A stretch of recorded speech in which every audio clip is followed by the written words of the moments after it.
What is an escalation clause? When would I use it? And hey man, you got a story?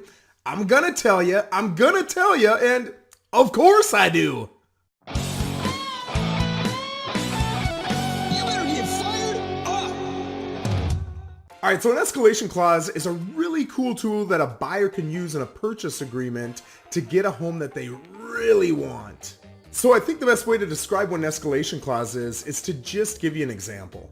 So let's say the home that you're interested in as a buyer is $350,000. So you love that home and you go all the way up to $375,000 on it if you had to, but if it's not a must, you'd way rather buy it for $350,000, right? Now you see escalation clauses a lot more in a seller's market when you have to worry about multiple offers coming in from other buyers. So in this scenario, here's your escalation clause, or at least a potential escalation clause for you as a buyer, right? Your offer is going to be for $350,000, but the escalation clause states that you'll come up $1,000 more than the next best offer, all the way up to $375,000.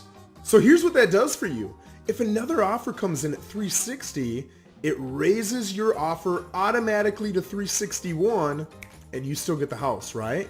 Although it's not a must, I really recommend throwing in there that you want to see the other offer that was not accepted.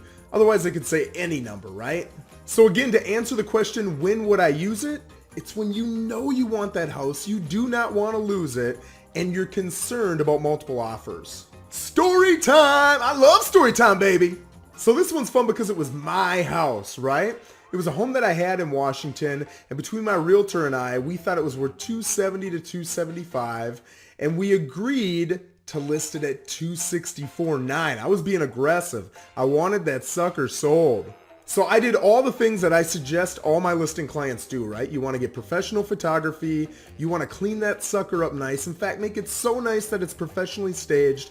Fix everything, get a pre-listing inspection, and then you can go through that and you can make sure that you're going to go around and fix all of the things that have any issues with them, right?